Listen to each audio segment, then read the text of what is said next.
குருவே துணை, குருவே சரணம். என் அன்பு குழந்தையே, இந்த மங்களகரமான தினத்தில் உன் பிரச்சனைகளை தீர்த்து வைத்து நீ கேட்ட வரத்தை உனக்கு அள்ளி தரவே குரு பகவான் உன்னை தேடி வந்திருக்கிறேன். இந்த பதிவை முழுமையாக கேள் என் தங்கமே.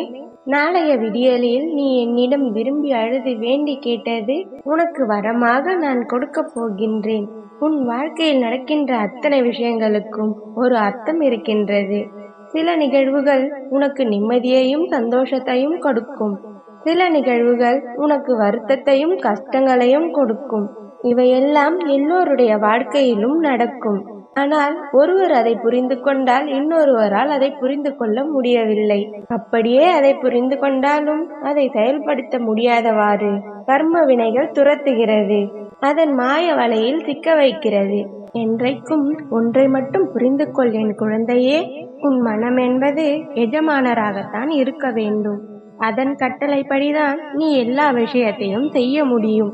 அதன் சொல் கேட்டு நீ நடப்பவராய் நீ இருக்க வேண்டும். நடக்கும் விஷயங்களுக்கேற்ப உன் மனம் அசை போடக்கூடாது. நீ யாருடைய அன்பிற்கும் அடிமையாகாதே. அது உன்னை அடிமை ஆளாக்கிவிடும். அப்படி நடந்தால் உன்னுடைய தன்னிலைமையை நீ மறவாய். உன் மீது எல்லா நிகழ்வுகளும் நடக்கும்.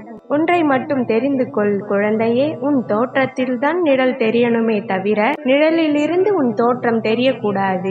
ஓர் அடியில் உள்ள நூல் சிக்கலானால் அதை எளிதில் அவிழ்த்து விடலாம். ஆனால் உன் வாழ்க்கையிலோ நூலின் கண்டுகளே சிக்கலாய் உள்ளது. அதை நான் எப்படி அறியாமல் இருப்பேன்? இவ்வளவு நாளும் உன் அப்பா இந்த சிக்கலை அவிழ்க்கத்தான் உன்னுடனும் இந்த போராட்டங்களுடனும் போராடி கொண்டிருக்கின்றேன். அந்த நூலில் நீ மட்டும் தனியாக மாட்டிக்கொள்ளவில்லை. உன்னை சார்ந்தவர்களும் உள்ளனர். அதனால் பயப்படாதே. ஒவ்வொரு சிக்கல்களும் அவிழ்க்கப்படும் பொழுதுதான் உன்னுடைய மனதில் உள்ள சிக்கல்கள் அவிழ்க்கப்படுகின்றது. அதனால் நீ பொறுமை காக்க வேண்டும். இவை அனைத்தும் தடயம் தெரியாமல் உன் வாழ்க்கையில் இருந்து ஓட ஓட விரட்டி அடிக்கும். என்றைக்கும் நிழல் அதிக வெளிச்சத்திலும் தெரியவில்லை, இருள் மட்டுமே சூழ்ந்த இடத்திலும் தெரிவதில்லை. வாழ்க்கையில் அதிக வெளிச்சம் என்று சொல்வது சந்தோஷத்தையும், அதிக இருட்டு என்பது துன்பத்தையுமே குறிக்கிறது. இதுவரை தீமையும் துரோகமும் கஷ்டமும் நிறைந்திருந்த உன் வாழ்க்கை இனி செம்மையான பாதையில் செல்லவிருக்கிறது. உன் எண்ணங்களின் நன்மை வைத்தால் இனி நீ செய்யும் செயல் அனைத்தும் நன்மையாகவே முடியும். என்றும் உனக்கு துணையாக நான் இருப்பேன். உன் மனதில் ஏன் இத்தனை கவலைகளும் எதிர்மறைகளும் நிறைந்துள்ளது? நீ இவ்வளவு நிம்மதியின்றி தவிப்பதற்கு இதுவே முதல் காரணம். நடப்பது அனைத்தும் நன்மைக்கே என பொறுமையுடனும் சந்தோஷத்துடனும் ஏற்றுக்கொள்ள வேண்டும். மனதில் சஞ்சலங்கள் ஏற்படத்தான் செய்யும். ஆனால் அதை உன் கட்டுப்பாட்டிற்குள் வைத்திருக்க வேண்டுமே தவிர சஞ்சலங்களால் ஏற்படும் குழப்பங்களுக்கு நீ அடங்கிவிடக் கூடாது. அப்பொழுதுதான் நீ மனக்குழப்பத்திலிருந்தும் எதிர்மறை சஞ்சலங்களிலிருந்தும் வெளியே வருவாய். உன் லட்சியத்தையும் அடைவாய். உன் வாழ்க்கையில் முன்னேறுவோம் என்ற எண்ணம்தான் உன் எதிர்கால லட்சியத்தின் குறிக்கோளாக இருக்க வேண்டும். முடியாதது என்று எதுவுமே இல்லை. எதுவும் என்னால் முடியும் என்ற எண்ணமே உன்னை முன்னேற்ற பாதையில் முன்னோக்கி வழி நடத்தும்.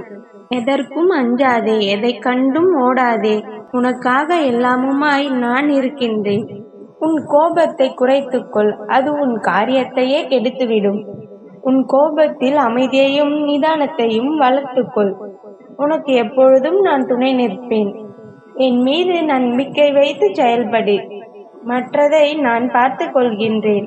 இன்று உன் அனைத்து பிரார்த்தனைகளுக்கும் செவிமடித்து நீ கேட்டதை எல்லாம் அருளப் போகின்றேன். எதுவாயினும் இன்று மனமுருகி என்னிடம் கேள். நிச்சயம் அதை நிறைவேற்றுவதற்கான வழிமுறைகளை நான் இன்றே தேடுவேன். என் மீது உண்மையான நம்பிக்கை வைத்து நீ கேட்ட அனைத்தையும் நான் வெற்றி பெற செய்வேன். இன்று நீ கேட்பது எதுவாயினும் கட்டாயம் அதை உனக்கு நான் நிறைவேற்றி தருவேன். நான் இருக்கும் பொழுது நீ ஏன் பயப்படுகின்றாய்? என்னை நம்பி சரணடைந்த அனைத்து பிள்ளைகளும் எதற்காகவும் பயப்படக்கூடாது. எந்தவித கட்டாயமான சூழ்நிலையாக இருந்தாலும் நான் உனக்கு துணையாக நிற்பேன். நீ பார்த்து கொண்டே இரு. அனைத்து சகல சௌபாக்கியங்களுடனும் நீ வாழப் போகின்றாய். நீ நினைத்தது, வேண்டியது, கேட்டது என அனைத்தும் உன்னை வந்தடைய போகின்றது.